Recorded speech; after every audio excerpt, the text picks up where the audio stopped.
Biografi. Dalam kitab Wafayat karya Ibnu Halikan, wafat 1282, penulis Muslim abad ke-13, dikatakan bahwa Al-Farabi lahir pada 259 872 dari orang tua berdarah Turkik di Farab. Tepatnya di dusun kecil bernama Wasij, dekat provinsi Farab, Turkistan, atau sekarang dekat Otrar, Kazakhstan. Penulis lain bernama Ibnu Abi Usaibah, wafat 1270, mengatakan ayah Al-Farabi merupakan keturunan Persia dan seorang komandan tentara Turki. Wilayah Farab, yang merupakan dataran subur di sepanjang sungai Sirdarya, merupakan pusat kebudayaan penting di jalur sutra. Beberapa sumber sejarah mengatakan ayah Al-Farabi merupakan komandan tentara di Kastil Otrar, yang pada masanya merupakan sebuah kota besar di Asia Tengah. Meski tidak ada data sejarah yang dapat dirujuk, diperkirakan di kota inilah Al-Farabi tumbuh dan mendapatkan pendidikan di masa mudanya. Menurut cerita lisan, Al-Farabi meninggalkan Otrar dan mulai melakukan perjalanan untuk belajar di Bukhara, Samarkand, Merv, dan Balkh, dan akhirnya tiba di Baghdad pada usia lebih dari 40 tahun. Di ibu kota dinasti Abbasiyah inilah Al-Farabi bertemu Yuhanna bin Haylan, wafat 328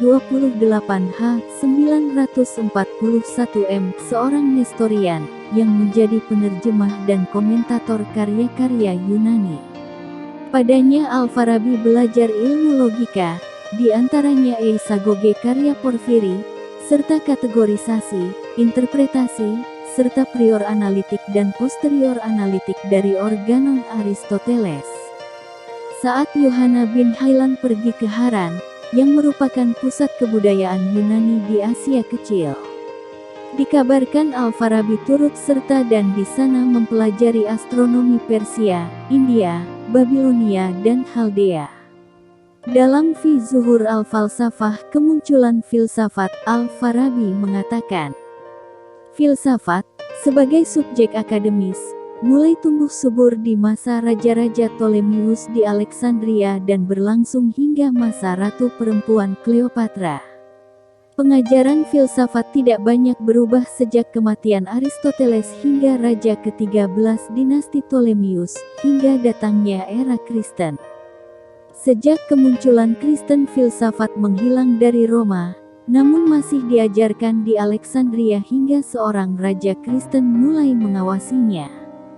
Para uskup kemudian mengadakan konsili dan memutuskan mana saja pengajaran filsafat yang akan dibiarkan hidup dan akan dilarang. Mereka sepakat bahwa pengajaran logika harus diperketat dan hanya diajarkan hingga bagian akhir asertorik prior analitik 1.7, tetapi tidak yang sesudahnya, karena itu akan membahayakan ajaran Kristen. Maka sejak saat itu pengajaran bagian akhir logika dilakukan secara sembunyi-sembunyi, hingga datang era Islam dan pusat pengajaran filsafat berpindah dari Alexandria ke Antioch. Selama beberapa lama pengajaran filsafat bertahan di Antioch hingga pada akhirnya hanya tersisa satu orang guru logika.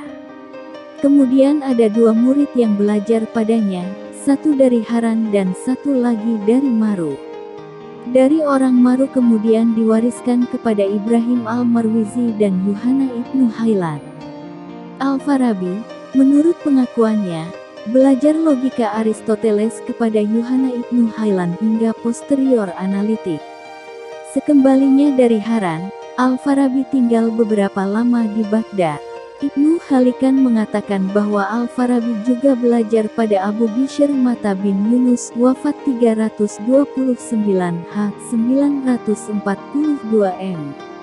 Adapun Ibnu Abi Usaibah mengatakan dia juga belajar tata bahasa pada Ibnu Al-Sarraj, wafat 316 929 Saat dinasti Buyid menaklukkan Baghdad sekitar tahun 941 sampai 942 dan menyebabkan kekacauan politik, Al-Farabi terpaksa melarikan diri ke Aleppo tahun 330 945 dan diterima oleh penguasa Hamanid, Saif al-Daulah. Nampaknya Al-Farabi memilih untuk tidak tinggal lama di Aleppo, karena di usia tuanya dikabarkan dia mulai menetap di Damaskus hingga wafat pada bulan Rajab 339 Desember tahun 950 Masehi. Al-Farabi menghabiskan sebagian besar hidupnya di Baghdad zaman dinasti Abbasiyah, sebelum pindah ke Aleppo di bawah pemerintahan Saif al-Daulah. Ia melewati periode yang paling kacau karena ketiadaan kestabilan politik Abbasiyah, yakni peralihan dari Khalifah Mu'tamid 869 sampai 892 dan Khalifah Al-Mu'ti 946 sampai 974 Dalam kondisi demikian, Al-Farabi berkenalan dengan pemikiran-pemikiran dari para ahli filsafat Yunani seperti Plato dan Aristoteles dan mencoba mengkombinasikan ide atau pemikiran-pemikiran Yunani kuno dengan pemikiran Islam untuk menciptakan sebuah negara pemerintahan yang ideal, negara utama. Pemikiran dan pengaruh. Al-Farabi dipandang sebagai filsuf muslim pertama yang menghadirkan filsafat sebagai suatu sistem yang koheren di dunia Islam, melampaui warisan filsafat skolastik Neoplatonisme yang diwariskan Alexandria dan filsafat peripatetik Aristotelian yang berkembang di Syria Antiochia. Warna Neoplatonisme pemikiran Al-Farabi terlihat pada skema emanasi yang merupakan sentral dalam kosmologinya, meskipun pandangannya jauh lebih maju daripada sistem planet yang diajukan Ptolemeus. Adapun warna Aristotelian menjadi warna umum pemikiran Al-Farabi, bukan saja terlihat dari banyaknya komentar atas berbagai karya Aristoteles, tetapi juga terlihat dari pengajaran logikanya ilmu mantik, yang sepenuhnya berwarna Aristotelian. Memang, selain berbagai karya dasar seperti Ihsa al-Ulum, Risalah fi ma yanbaghi an yutaqaddam qabla ta'allum al-falsafah, dan Falsafah Aristotelis, penguasaan Al-Farabi atas naskah-naskah Aristoteles nampak jelas dalam komentarnya atas Organon. Penguasaan Al-Farabi atas filsafat Aristoteles, khususnya logika, membuatnya mendapat julukan Al-Muallim Al-Sani, guru kedua, setelah Aristoteles yang merupakan guru pertama. Dari autobiografi Ibnu Sina, kita mengetahui bahwa Al-Farabi menulis komentar panjang atas metafisika Aristoteles berjudul Fi Agradi Kitab Ma Ba'da Al-Tabiyah, penjelasan atas kitab metafisika. Dikisahkan oleh Ibnu Sina, saya pernah membaca kitab Ma Ba'da Al-Tabiyah metafisika Aristoteles tetapi tidak mengerti sedikitpun isinya, juga tidak dapat memahami tujuan dari si penulis. Saya membacanya berulang-ulang, bahkan hingga 40 kali hingga saya dapat menghafal teksnya di luar kepala. Meski demikian saya tidak kunjung dapat memahaminya ataupun mengerti maksudnya. Dalam keputusasaan itu saya berkata pada diri sendiri, kitab ini mustahil untuk dipahami. Lalu pada suatu sore saya berjalan-jalan di sebuah pasar buku dan melintasi seorang penjual yang di tangannya terdapat beberapa jilid buku yang sedang ditawarkan. Dia meminta saya untuk membelinya, namun saya tolak dengan kesal karena merasa tidak membutuhkannya. Tetapi kemudian dia berkata, "Belilah, pemilik buku ini sangat membutuhkan uang dan dia menjualnya dengan harga murah. Aku akan menjualnya kepadamu seharga 3 dirham." Maka saya pun membelinya dan sesaat kemudian baru menyadari bahwa buku itu adalah karya Abu Nasr Al-Farabi berjudul Fi Agradi Kitab Ma Ba'da Al-Tabiyah. Saya pun segera pulang ke rumah dan bergegas membacanya. Dikarenakan sebelumnya saya sudah hafal di luar kepala, seketika itu juga tersingkap inti ajaran metafisika.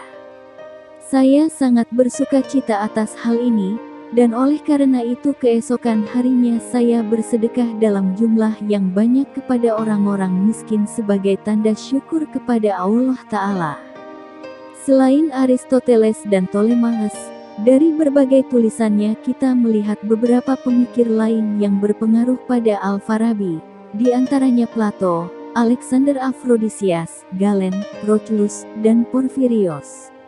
Adapun pengaruh Al-Farabi pada generasi kemudian dapat dilihat jejaknya pada Yahya bin Adi, Abu Sulaiman Sijistani, Abu Hasan al-Amiri, Abu Hayyan al-Tauhidi, Ibnu Sina, Suhrawardi al-Maktul, Mulla Sadra, Ibnu Tufail, dan Ibnu Rushd. Selain itu juga terlihat pada para pemikir non-muslim seperti Maimonides dan Albertus Magnus, hingga Leo Strauss.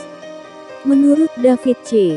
Reisman dalam The Cambridge Companion to Arabic Philosophy, secara umum karya-karya Al-Farabi yang beragam dan luas dapat dikategorisasi dalam topik A. Metafisika dan kosmologi, B. Psikologi dan kejiwaan, C. Logika dan filsafat, termasuk di dalamnya matematika dan filsafat alam. Adapun dari sisi otensitas dan kedalaman dapat dibagi ke dalam 3 jenis karya. Karya pengantar prolegoma untuk belajar filsafat, yang meliputi etika, dasar-dasar logika, dan perkenalan atas pemikiran Plato dan Aristoteles. Dalam jenis ini terdapat judul-judul seperti Tahsil al-Sa'adah, Mencapai Kebahagiaan atau Daimonia, Falsafah Aflatun, Filsafat Plato, Falsafah Aristoteles, Filsafat Aristoteles, dan juga Al-Jamu Baina Ra'yi al-Hakimaini, Aflatun wa Arishu, harmoni antara dua filsuf, Plato dan Aristoteles. Karya berupa komentar, syarah, dan parafrase, di antaranya komentar atas Nicomachean Ethics dan Organon Aristoteles, serta karya Isagoge Porphyrios. Karya orisinal, di mana dalam karya jenis ini Al-Farabi melakukan sintesis berbagai pemikiran sebelumnya secara utuh, di mana dalam kategori ini terdapat judul seperti Al-Siyasah Al-Madaniyah, Prinsip Politik Madani, dan Mabadi, Ara, Ahlul Madinah Al-Fadilah, Prinsip Masyarakat dari Negara Paripurna. Pemikiran tentang asal-usul negara dan warga negara. Menurut Al-Farabi, manusia merupakan warga negara yang merupakan salah satu syarat terbentuknya negara. Oleh karena manusia tidak dapat hidup sendiri dan selalu membutuhkan bantuan orang lain, maka manusia menjalin hubungan-hubungan asosiasi. Kemudian, dalam proses yang panjang, pada akhirnya terbentuklah suatu negara. Menurut Al-Farabi, negara atau kota merupakan suatu kesatuan masyarakat yang paling mandiri dan paling mampu memenuhi kebutuhan hidup antara lain, sandang, pangan, papan, dan keamanan, serta mampu mengatur ketertiban masyarakat, sehingga pencapaian kesempurnaan bagi masyarakat menjadi mudah. Negara yang warganya sudah mandiri dan bertujuan untuk mencapai kebahagiaan yang nyata, menurut Al-Farabi, adalah negara utama. Menurutnya, warga negara merupakan unsur yang paling pokok dalam suatu negara yang diikuti dengan segala prinsip-prinsipnya. Prinsip-prinsipnya, mabadi, yang berarti dasar, titik awal, prinsip, ideologi, dan konsep dasar. Keberadaan warga negara sangat penting karena warga negaralah yang menentukan sifat, corak serta jenis negara. Menurut Al-Farabi, perkembangan dan atau kualitas negara ditentukan oleh warga negaranya. Mereka juga berhak memilih seorang pemimpin negara, yaitu seorang yang paling unggul dan paling sempurna di antara mereka. Negara utama dianalogikan seperti tubuh manusia yang sehat dan utama, karena secara alami, pengaturan organ-organ dalam tubuh manusia bersifat hierarkis dan sempurna. Ada 3 klasifikasi utama. Pertama, jantung. Jantung merupakan organ pokok karena jantung adalah organ pengatur yang tidak diatur oleh organ lainnya. Kedua, otak. Bagian peringkat kedua ini, selain bertugas melayani bagian peringkat pertama, juga mengatur organ-organ bagian di bawahnya, yakni organ peringkat ketiga, seperti hati, limpa, dan organ-organ reproduksi. Organ bagian ketiga. Organ terbawah ini hanya bertugas mendukung dan melayani organ dari bagian atasnya. Al-Farabi membagi negara ke dalam 5 bentuk, yaitu 1. Negara utama Al-Madinah Al-Fadilah, negara yang dipimpin oleh para nabi dan dilanjutkan oleh para filsuf, penduduknya merasakan kebahagiaan. 2. Negara orang-orang bodoh Al-Madinah Al-Jahilah, negara yang penduduknya tidak mengenal kebahagiaan. 3. Negara orang-orang fasik, negara yang penduduknya mengenal kebahagiaan, tetapi tingkah laku mereka sama dengan penduduk negara orang-orang bodoh. 4. Negara yang berubah-ubah Al-Madinah Al-Mutabadilah, pada awalnya penduduk negara ini memiliki pemikiran dan pendapat seperti penduduk negara utama, tetapi kemudian mengalami kerusakan. 5.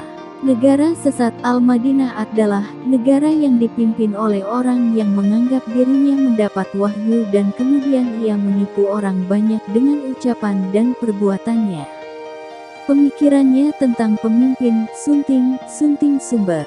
Dengan prinsip yang sama, seorang pemimpin negara merupakan bagian yang paling penting dan paling sempurna di dalam suatu negara. Menurut Al-Farabi, pemimpin adalah seorang yang disebutnya sebagai filsuf yang berkarakter nabi, yakni orang yang mempunyai kemampuan fisik dan jiwa, rasionalitas dan spiritualitas. Disebutkan adanya pemimpin generasi pertama, the first one, dengan segala kesempurnaannya. Imam selanjutnya Al-Farabi mengingatkan bahwa walaupun kualitas lainnya sudah terpenuhi, tetapi kalau kualitas seorang filsufnya tidak terpenuhi atau tidak ambil bagian dalam suatu pemerintahan, maka negara utama tersebut bagai kerajaan tanpa seorang raja. Oleh karena itu, negara dapat berada di ambang kehancuran. Dan karena sangat sulit untuk ditemukan keberadaannya, maka generasi kedua atau generasi selanjutnya sudah cukup, yang disebut sebagai rais atau pemimpin golongan kedua.